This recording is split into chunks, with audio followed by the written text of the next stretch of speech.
We have to run all of these air tests out. We have to fly very, very fast. We have to fly very, very slow, way slower than we ever hope anybody ever flies it. We have to figure out what's the speed at which it can take off, what's the speed at which it can land.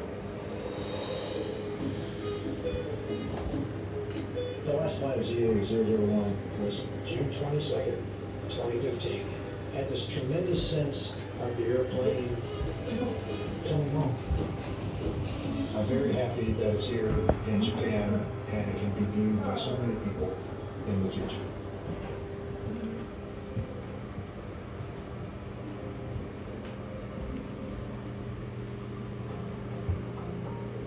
Welcome to the flight deck of the Boeing 787 Dreamliner.